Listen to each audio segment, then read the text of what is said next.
Hello friends, today we are going to discuss about the topic rating scales and ranking scales. Rating scales കുറച്ച് scales നമ്മൾ already discuss ചെയ്തു. Dichotomous scale, category scale, Thurstone's and Likert scales. ഇനി remaining ആയിട്ടുള്ള scales ആണ് ഇന്ന് discuss ചെയ്യാൻ പോകുന്നത്. അതിൽ ഫസ്റ്റ് വൺ ആണ് സെമാൻറ്റിക് സ്കെയിൽസ്. ആക്ച്വലി ഇത് ഫിഫ്ത്ത് ടൈപ്പ് ഓഫ് സ്കെയിലാണ് റേറ്റിംഗിൽ വരുന്നത്, semantic scales. So let us look what is semantic scales. Semantic scale is a type of scale which makes extensive use of words rather than numbers. Respondents describe their feelings about the products or brands on scales with semantic labels. Semantic skills എന്ന് പറഞ്ഞിട്ടുണ്ടെങ്കിൽ നമ്പേഴ്സിന് പകരം words വെച്ചിട്ടായിരിക്കും അവരതിനെ rate ചെയ്യുന്നുണ്ടായിരിക്കാം. ഈ respondents അവരുടെ feelings അല്ലെങ്കിൽ ബ്രാൻഡിനെ കുറിച്ചോ പ്രൊഡക്റ്റിനെ കുറിച്ചോ ഡിസ്ക്രൈബ് ചെയ്യുന്നുണ്ട് ഈ സെമാൻറ്റിക് ലേബിൾസ് വെച്ചിട്ടായിരിക്കും. ഇപ്പോൾ നമുക്ക് ഏറ്റവും എക്സാമ്പിൾ പറയുകയാണെങ്കിൽ നമ്മളിപ്പോൾ ഓൺലൈനൊക്കെ നോക്കുകയാണെങ്കിൽ ആമസോണിലൊക്കെ നോക്കുകയാണെങ്കിൽ നമുക്ക് ഓരോ പ്രൊഡക്റ്റിൻ്റെ താഴെ റിവ്യൂ ഉണ്ടായിരിക്കും. അപ്പോൾ റിവ്യൂ എന്ന് പറഞ്ഞാൽ അവരൊരിക്കലും നമ്പേഴ്സിലായിരിക്കില്ല അവർ ഫീൽ ആ ബ്രാൻഡിനെ കുറിച്ച് പ്രൊഡക്റ്റിനെ കുറിച്ച് അവർ എക്സ്പ്രസ് ചെയ്യുന്നുണ്ടായിരിക്കുക.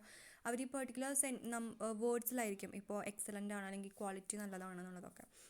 അതാണ് സെമാൻറ്റിക് സ്കെയിൽസ് എന്ന് പറയുന്നത്. ഇനി ഈ സെമാൻറ്റിക് സ്കെയിൽസിൽ അടുത്തൊരു അതിൽ തന്നെ വരുന്നതാണ് semantic and semantic differential scale എന്ന് പറയുന്നത്. When bipolar adjectives are used at the endpoints of the scales, these are termed as semantic differential scales. Several bipolar attributes are identified at the extremes of the scale, and respondents are asked to indicate their attributes on semantic space towards a particular object, individual, or event on each of the attributes. It attempts to measure the psychological meaning of the concept to individuals. ഈ semantic differential scales എന്ന് പറഞ്ഞിട്ടുണ്ടെങ്കിൽ ചില bipolar attributes എന്ത് ചെയ്യും, നമ്മൾ സ്കെയിലിൻ്റെ രണ്ട് end പോയിൻറ്റ്സിലായിട്ടുണ്ടായിരിക്കും. ഇത് വെച്ചിട്ട് റെസ്പോണ്ടൻസ് എന്താണ് അവർ റേറ്റ് ചെയ്യുന്നത് അല്ലെങ്കിൽ ഈ ലേബിൾസ് അല്ലെങ്കിൽ ഈ ആട്രിബ്യൂട്ട്സ് വെച്ചിട്ടായിരിക്കും അതിനാണ് ഈ സെമാൻറ്റിക് ഡിഫറൻഷ്യൽ സ്കെയിൽ എന്ന് പറയുന്നത്. നമുക്ക് ടെക്സ്റ്റിൽ ഇതിൻ്റെ ഒരു എക്സാമ്പിൾ ഉണ്ട്, അല്ലെങ്കിൽ ഇതിൻ്റെ ഒരു പിക്ചർ കൊടുത്തിട്ടുണ്ട്. ഇപ്പോൾ ഗുഡ് ബാഡ് എന്ന് പറഞ്ഞിട്ട് രണ്ട് എൻഡ് പോയിൻറ്റ്സ് ഉണ്ടായിരിക്കും. അതിനാണ് ഈ ബൈപോളർ അഡ്ജക്റ്റീവ്സ് എന്ന് പറയുന്നത്. അപ്പോൾ നമുക്ക് ഒന്നെങ്കിൽ ഒരു കസ്റ്റമറിൻ്റെ പ്രൊഡക്റ്റിനെ കുറിച്ച് ചോദിക്കുകയാണെങ്കിൽ അവർക്ക് ഒന്നെങ്കിൽ ഗുഡ് അല്ലെങ്കിൽ വേർഡ് എന്ന് പറയാം, അല്ലെങ്കിൽ ബാഡ് എന്ന് പറയാം. ഈ രണ്ട് അപ്പോൾ ഇത്രയധികം ഉണ്ടായിരിക്കും. That is important, unimportant, expensive, inexpensive, useful, useless, strong, weak, quick, slow. അപ്പോൾ ഈ ലേബിൾസ് വെച്ചിട്ട് അവർക്ക് എന്താണോ പ്രോഡക്റ്റ് അല്ലെങ്കിൽ ബ്രാൻഡിനെ കുറിച്ചിട്ട് അവരുടെ ഒരു ഫീലിംഗ് എന്താണെന്ന് വെച്ച് നമുക്ക് റേറ്റ് ചെയ്യാം. ഇപ്പോൾ ചിലർക്ക് ഇമ്പോർട്ടൻ്റ് ആയി തോന്നാം, അല്ലെങ്കിൽ അവർക്ക് അൺഇമ്പോർട്ടൻ്റ് ആയിരിക്കാം. ഈ രണ്ട് എൻഡ് പോയിൻറ്റ്സിൽ ഈ ബൈപോളർ അഡ്ജക്റ്റീവ്സ് വരുന്നതിനാണ് സെമാൻറ്റിക് ഡിഫറൻഷ്യൽ സ്കെയിൽ എന്ന് പറയാം. Usually bipolar adjectives like good, bad, strong, weak, etc. are employed. It attempt to measure the psychological meaning of the concept to individuals. അവരുടെ ഒരു സൈക്കോളജിക്കലായിട്ടുള്ളൊരു അവർക്ക് ആ ഒരു ഫീലിംഗ് എന്താണ് ആ ഒരു പ്രൊഡക്റ്റിനെ ബ്രാൻഡിനെ കുറിച്ച് അതിനെ മെഷർ ചെയ്യാനായിട്ടാണ് ഈ സെമാൻറ്റിക് ഡിഫറൻഷ്യൽ സ്കെയിൽസ് ഉപയോഗിക്കാം. And semantic differentials consist of A set of bipolar rating scales, usually 7 point, by which groups of subjects are asked to rate one or more concept relevant to selected research problem. ഈ bipolar rating scales എന്ന് പറയുമ്പോൾ 7 points ആണ് ഉണ്ടായിരിക്കുക. That is extremely, quite, slightly, neither, slightly, quite slightly. ഇങ്ങനെ 7 points ആയിരിക്കും ഉണ്ടായിരിക്കുക. ഒരു research problem select ചെയ്തിൻ്റെ അതിൻ്റെ ബേസിൽ എന്ത് ചെയ്യാം, റെസ്പോണ്ടൻസിന് ഒന്നോ അല്ലെങ്കിൽ അതിന് കൂടുതലോ അവർക്ക് ഏതാണ് റെലവൻ്റ് ആയി തോന്നിയെന്ന് വെച്ചാൽ അതവർക്ക് സെലക്ട് ചെയ്യാം. ഇതാണ് സെമാൻറ്റിക് സ്കെയിൽസ് എന്ന് പറയുക. നമ്പേഴ്സിന് പകരം വേർഡ്സ് യൂസ് ചെയ്തിട്ട് അവരുടെ റെസ്പോണ്ടൻസ് അവരുടെ ഫീലിങ്സ് ഡിസ്ക്രൈബ് ചെയ്യുന്നതിനെ കുറിച്ചിട്ടാണ് സെമാൻറ്റിക് സ്കെയിൽസ് എന്ന് പറയാം. ഇനി ഈ സെമാൻറ്റിക് സ്കെയിൽസിൻ്റെ അല്ലെങ്കിൽ സെമാൻറ്റിക് ഡിഫറൻഷ്യൽ സ്കെയിലിൻ്റെ കുറച്ച് സ്റ്റെപ്സ് പറയുന്നുണ്ട്. അതിൽ ഫസ്റ്റ് സ്റ്റെപ്പ് എന്ന് പറയുന്നതാണ് identify the attributes on which the organisations are to be judged by respondents. ആദ്യം ആട്രിബ്യൂട്ട്സ് ഐഡൻറ്റിഫൈ ചെയ്യുക, then decide on the number of descriptive phrases and define them. And second step is number of descriptive phrases decided and define them. Then third step is design a questionnaire containing semantic differential scales. Questionnaire തയ്യാറാക്കുക ഈ semantic differential scales വെച്ച് ആ labels വെച്ചിട്ട് തയ്യാറാക്കാൻ പറ്റുന്ന questions prepare ചെയ്യാം. Then give the questionnaire to the respondents and seek their judgements. Then after the preparation of the questionnaire, then the questionnaire are given to the respondents to seek their judgements. Then sum of the judgements score of each attribute across respondents and find out average. പല റെസ്പോണ്ടൻസിനും കൊടുത്തിട്ടുണ്ടായിരിക്കും. അപ്പോൾ അതിൻ്റെ ഒരു judgement ഒക്കെ എന്ത് ചെയ്യാം, ഒന്ന് sum up ചെയ്തിട്ട് ഒരു ആവറേജ് അതിൻ്റെ കാണുക. Then plot the average score of each attribute on semantic differential സ്കെയിലാണ്. ഈ കണ്ടുപിടിച്ചിട്ടുള്ള ആവറേജ് എന്ത് ചെയ്യുക, സെമാൻറ്റിക് ഡിഫറൻഷ്യൽ സ്കെയിലിൽ പ്ലോട്ട് ചെയ്യാം. ഇതാണ് സെമാൻറ്റിക് ഡിഫറൻഷ്യൽ സ്കെയിലിലെ സെവറൽ സ്റ്റെപ്സ് എന്ന് പറയുന്നത്. ഇനി സെക്കൻഡ് അല്ലെങ്കിൽ sixth type of rating scales ആണ് itemised rating scale. The respondents are provided with a scale having numbers and or brief descriptions associated with each category. Then the respondents are asked to select one of the limited number of categories ordered in terms of scale positions which best describes product, brand, company or product attribute being studied. Itemised rating scales എന്ന് പറഞ്ഞിട്ടുണ്ടെങ്കിൽ ഒന്നെങ്കിൽ numbers വെച്ചിട്ട് അവർക്ക് rate ചെയ്യാം, അല്ലെങ്കിൽ ഏതെങ്കിലും brief descriptions associate, അത് ഏത് കാറ്റഗറിയാണ് അസോസിയേറ്റ് ഇരിക്കുന്നത് അതിൻ്റെ വെച്ചിട്ട് ബ്രീഫ് ഡിസ്ക്രിപ്ഷൻസ് അസോസിയേറ്റ് ചെയ്യാം. നമ്മളിപ്പോൾ നേരത്തെ പറഞ്ഞ പോലെ ആമസോണിൻ്റെ കാര്യമൊക്കെ നമുക്കൊരു പ്രൊഡക്റ്റിൻ്റെ താഴെ റിവ്യൂസ് ഉണ്ടായിരിക്കും. അപ്പോൾ അവർ അതിനെക്കുറിച്ച് ക്വാളിറ്റി പറഞ്ഞപ്പോൾ പറയും പ്രൊഡക്റ്റ് നമുക്ക് അത്ര യൂസ്ഫുൾ അല്ല, അല്ലെങ്കിൽ ഇത് ആ ഒരു പ്രൈസിനനുസരിച്ചിട്ട് അത്രയും ക്വാളിറ്റി ഇല്ല, അതൊക്കെ പറയാം. അപ്പോൾ അത് അങ്ങനെയും നമുക്ക് യൂസ് ചെയ്യാം, അല്ലെങ്കിൽ നമ്പേഴ്സ് വെച്ചിട്ടും റേറ്റ് ചെയ്യാം. ആൻഡ് ഇൻ ദ റെസ്പോണ്ടൻസിന് എന്ത് ചെയ്യും, ലിമിറ്റഡ് നമ്പർ ഓഫ് കാറ്റഗറീസ് നിന്നിട്ട് അവർക്കത് സെലക്ട് ചെയ്യാനായിട്ട് പറ്റും. എന്താണ് അതിൻ്റെ ടേംസ് ഓഫ് സ്കെയിൽ പൊസിഷൻ, അതിൽ ഏറ്റവും ബെസ്റ്റ് എന്താണ് അവരുടെ പ്രൊഡക്റ്റ് അല്ലെങ്കിൽ കമ്പനിയെ ബ്രാൻഡിനെ കുറിച്ചിട്ട് ഏറ്റവും ബെസ്റ്റായിട്ട് അവർക്ക് എന്താണ് ഡിസ്ക്രൈബ് ചെയ്യുന്നത് അത് അവർക്ക് സെലക്ട് ചെയ്യാം. സോ ഇവിടെ ദിസ് യൂസസ് ഇൻ്റർവൽ സ്കെയിൽ, ഇത് യൂസ് ചെയ്യുന്ന ഇൻ്റർവൽ സ്കെയിലാണ്. ഇതിനൊരു എക്സാമ്പിൾ എന്ന് പറയുമ്പോൾ നമ്മളിപ്പോൾ ചില പ്രൊഡക്റ്റ് ഇപ്പോൾ പറയുകയാണെങ്കിൽ ഇപ്പോൾ ആശീർവാദിൻ്റെ ആട്ട, അപ്പോൾ ആ മിക്സിനെ കുറിച്ചിട്ടൊക്കെ ഇപ്പോൾ ചിലവർ ചോദിക്കുകയാണെങ്കിൽ ഇപ്പോൾ ചിലവർ പറയും വെരി ഈസി അല്ലെങ്കിൽ അത് ഹാർഡാണെന്ന് പറയാം, അല്ലെങ്കിൽ ഈസി ഹാർഡ് എന്ന് പറയുമ്പോൾ നമുക്ക് എന്ത് ചെയ്യാൻ പറ്റും, ഒന്നെങ്കിൽ very easy, quite easy, neither quite hard എന്നൊക്കെ പറഞ്ഞിട്ട് അങ്ങനെ നമുക്ക് സെൻറ്റൻസ് ഡിസ്ക്രിപ്ഷനായിട്ട് കൊടുക്കാം. അല്ലെങ്കിൽ ഇതൊന്നും ഇല്ലെങ്കിൽ നമുക്ക് എന്ത് ചെയ്യാം, രണ്ട് എൻഡ് പോയിൻറ്റ്സിൽ ഇപ്പോൾ ഈ പറഞ്ഞ പോലെ ഈസിയും ഹാർഡും വെച്ചിട്ട് ഒരു റേറ്റിംഗ് കൊടുക്കാൻ പറ്റും, ഒരു നമ്പേഴ്സ് കൊടുക്കാം സ്കെയിലിൽ. ഇപ്പോൾ 7 6 5 4 3 2 1 പറഞ്ഞിട്ട് ടെക്സ്റ്റിലുണ്ട്. അപ്പോൾ ചിലർക്ക് ഇപ്പോൾ ഈസി ആയിട്ട് തോന്നുന്നെങ്കിൽ നമുക്ക് എന്ത് ചെയ്യാം, 7 ചെയ്യാം, 7ൻ്റെ അവിടെ റേറ്റ് കൊടുക്കാം. അല്ലെങ്കിൽ ഹാർഡ് ആണെങ്കിൽ അവർക്ക് 1 എന്ന് പറയുന്നവർ എന്തായിരിക്കും, ഹാർഡായിരിക്കും, 7 എന്ന് പറയുന്നവർ ഈസി ആയിരിക്കും.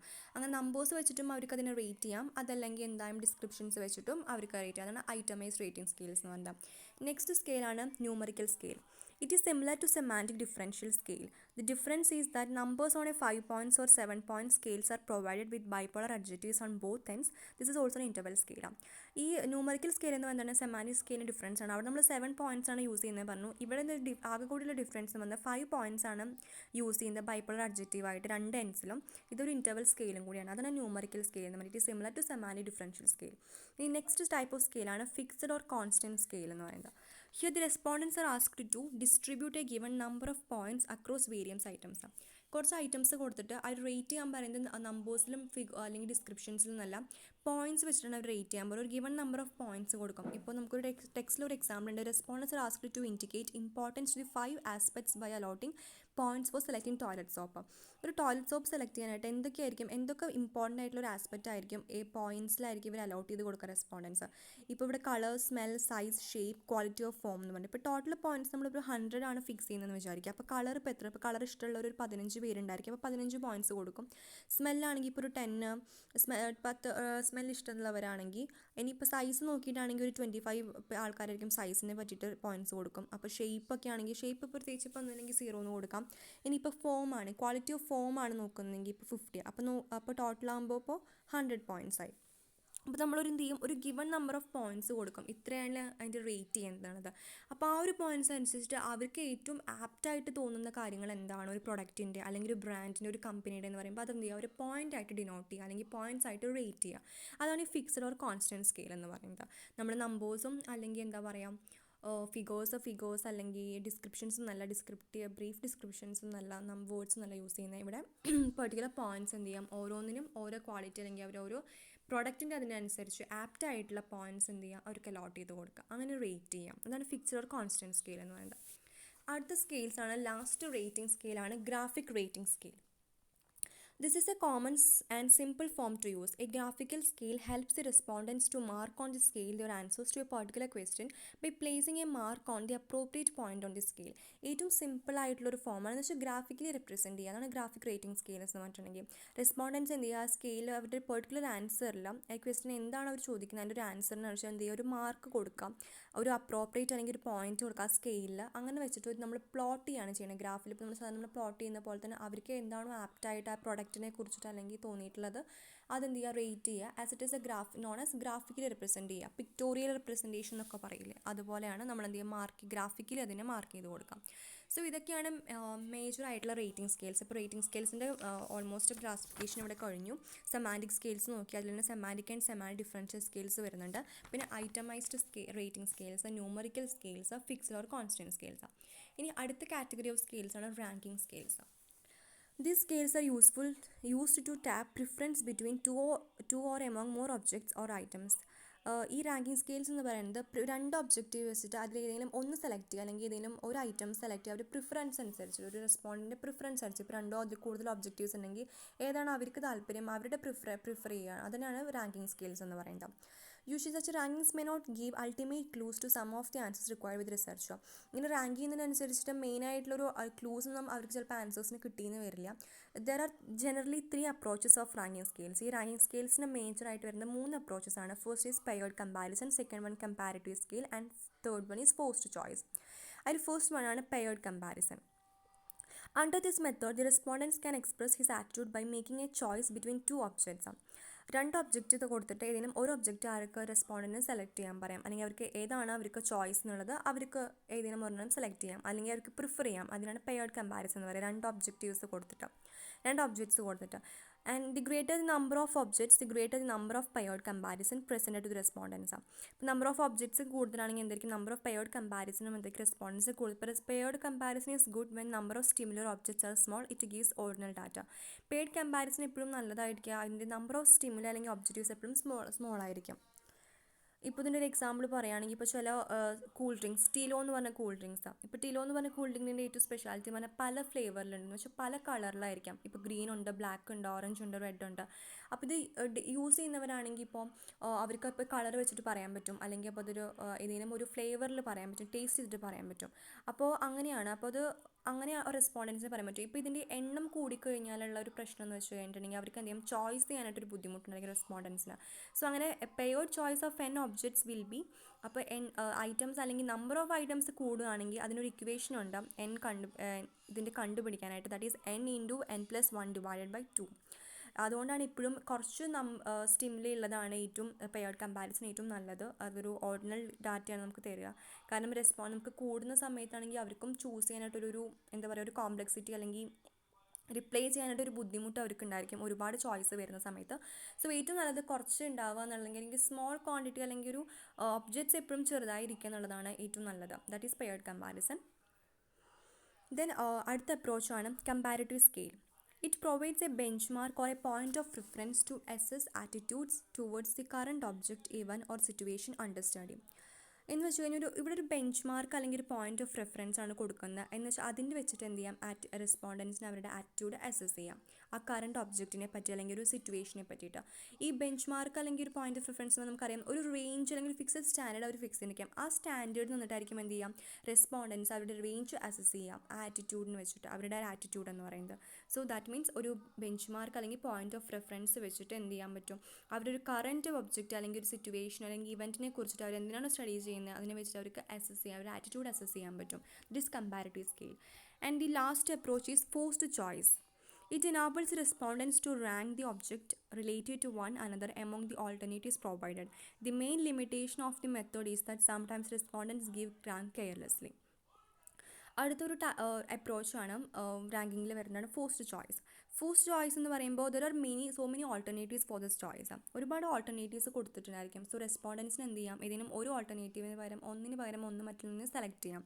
ഇപ്പോൾ നമ്മളിപ്പോൾ ഇതിനൊരു എക്സാമ്പിൾ പറയുകയാണെങ്കിൽ, ഇപ്പോൾ നമ്മളൊരു ക്വസ്റ്റ്യനെയർ പ്രിപ്പയർ ചെയ്യുമെന്ന് വിചാരിക്കുക. ഇപ്പോൾ ഒരു ഹീറോ ഹോണ്ടയുടെ ഒരു ബൈക്കിനെ പറ്റിയിട്ടാണെങ്കിൽ നമ്മൾ എന്ത് ചെയ്യും, ഒരുപാട് ഓപ്ഷൻസ് നമ്മൾ കൊടുക്കും. ഇപ്പോൾ അവർക്ക് എന്താണ് നിങ്ങൾക്ക് ഈ ഒരു പ്രൊഡക്റ്റ് അല്ലെങ്കിൽ ഒരു ഹീറോയുടെ തന്നെ പ്രൊഡക്റ്റ് വാങ്ങാനായിട്ടുള്ള ഒരു റീസൺ എന്ന് പറയുമ്പോൾ നമ്മൾ ഓൾട്ടർനേറ്റീവ്സ് പ്രൊവൈഡ് ചെയ്യുന്നതായിരിക്കും. LED, ഫ്യൂവൽ, അല്ലെങ്കിൽ അതിൻ്റെ ഒരു എന്താ പറയുക സ്പോട്ടി ലുക്ക്, അല്ലെങ്കിൽ മെയിൻ്റെനൻസ്, മൈലേജ്, ഇതിലൊക്കെ ഏതൊക്കെയാണെന്ന് പറയാം. അപ്പോൾ ഇങ്ങനെ ഒരുപാട് ഓൾട്ടർനേറ്റീവ്സ് കൊടുക്കുമ്പോൾ അവർക്ക് ഏതെങ്കിലും ഒരെണ്ണം അവർക്ക് സെലക്ട് ചെയ്യാൻ പറ്റും.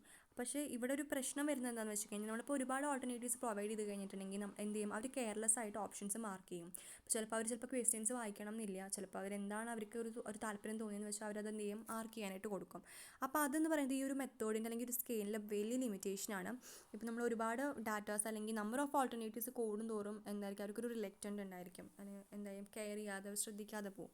അതാണ് ഫോഴ്സ്ഡ് ചോയ്സ് പറയുക. പിന്നെ ഇതിൻ്റെ ഇത് ഫോഴ്സ്ഡ് ആണ്, കമ്പൽസറി ആണ് ചെയ്യണം എന്നുള്ളത്, അതും ഇതിൻ്റെ ഒരു പ്രത്യേകതയാണ്. So that is forced choice. So ranking scale, there are generally three approaches of ranking scale, that is paired comparison, comparative scale and forced choice. So thank you.